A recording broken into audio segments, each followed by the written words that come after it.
Hey guys, it's Clovis, and today we're going to be talking about the worst archetype in Yu-Gi-Oh! Duels of the Roses. This is a conversation that's come up a few times in previous YouTube streams or just comments in general, and a lot of people always say reptiles are the worst archetype.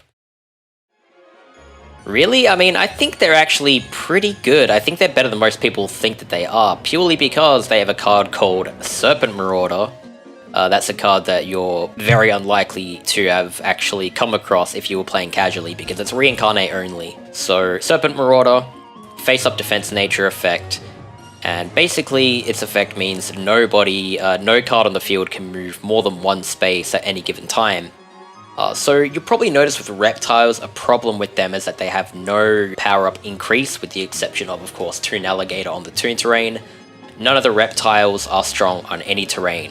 None of them are weak on any terrain either, but that difference is kind of subjective. You'd rather have at least one advantage and one disadvantage, because the advantages of terrain with the movement bonus outweigh the deficits of negative terrain that just reduces damage. The movement bonus is a huge deal, and not being able to move two spaces as any reptile, apart from, of course, again, Toon Alligator, an 800 attack card, seems like a bit of a problem.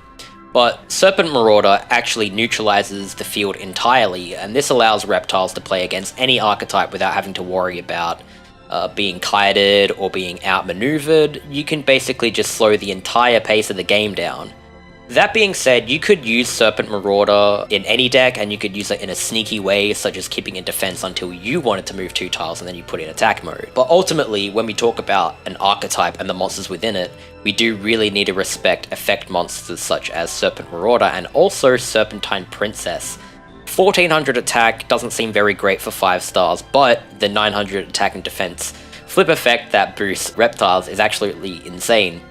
2300 attack for 5 stars is basically what you end up with, and if you're able to bring out 3 Serpentine Princesses and you flip them all face up at the same time, that's 2700 attack and defense. Like, that's actually quite a lot, and even though defense doesn't matter too much in this game, 2000 defense is a huge stat when you add 900 on top of it, so we're talking about a higher stat line than Mystical Elf, more attack and defense than Mystical Elf, which they're not 100% comparable. What we all know, we can all associate Mystical Elf with an absolutely broken flip effect. So yeah, using cards like Serpentine Princess in tangent with Darkness Approaches, when you have Serpent Marauder face-up defense, allows you to parade the field with these extremely strong monsters. You slow down the game, and then yeah, you just attack with these 4000 plus monsters, because why the hell not?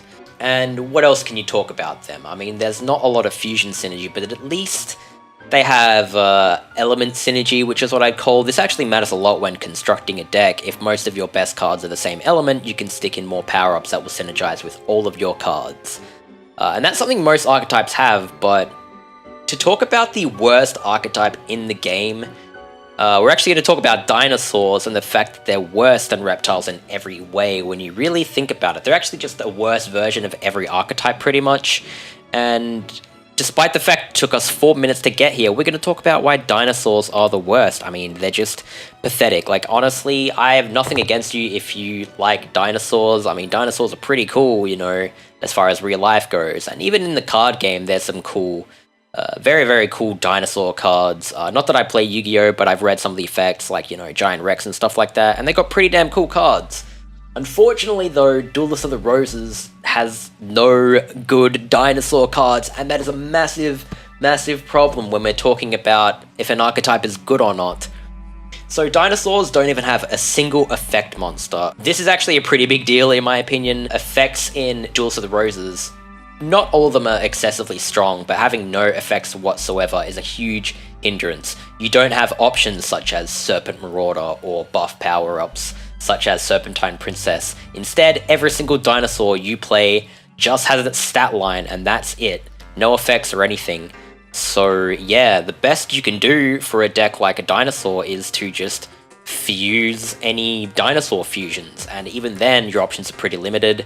You can bring out Sword Arm of Dragon, which is okay. I mean, 1750, you can make that for 2 stars, because Tomosaurus is 2 stars, that's the lowest dinosaur. I wish that were dragons, I mean, it'd be a lot better, but anyways. If you're constantly bringing out Sword Arm of Dragon, well, congratulations, you're not even competing with Fairies and the Dark Witch and anything that has more synergy within its own archetype if you consider a deck full of female fairies. If you were to run some Sword Arm of Dragon turbo deck, you'd have a deck full of useless Earth dinosaurs and a bunch of warriors. I mean, you can have effect warriors, but we're talking about the dinosaur archetype here. It's a bit different than a plant archetype deck. Like a plant deck that had all this fusion fodder that actually had effects such as Laughing Flower, Dark Plant, also the synergy with, in general, if you have a deck full of plants and fiends so you can bring out Ray Spectre of Dun every single turn, you can actually use that material in your hand as an effect situationally, whereas dinosaurs do not have this option. The stuff in your hand is going to be used for a fusion or an attack, and that's about it. Worst case scenario, your monster just doesn't have enough attack. I mean, the fusions for dinosaurs are just not as strong as any other archetype, so when you compare it to literally anything that's comparable to dinosaurs, everything just beats dinosaurs. Just think about trying to play Sword Armor Dragon all the time.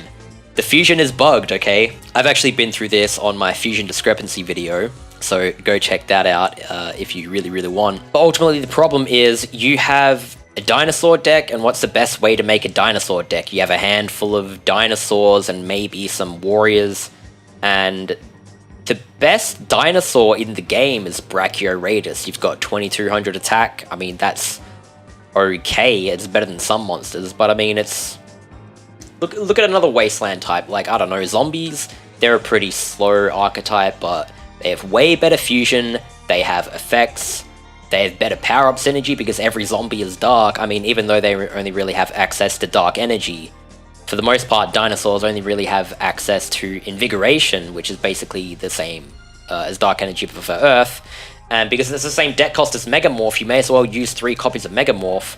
But because you have to rely on Megamorph as part of your equips, you can't tack on Megamorph on top of it, if that makes sense. Like, you can't have, say you're running a female deck, you've got 3 Cyber Shield, 3 Malevolent Nuzzler, and 3 Electro Whip. So these will go on all your females, right? You've got 9 equips, like, that's a lot of options.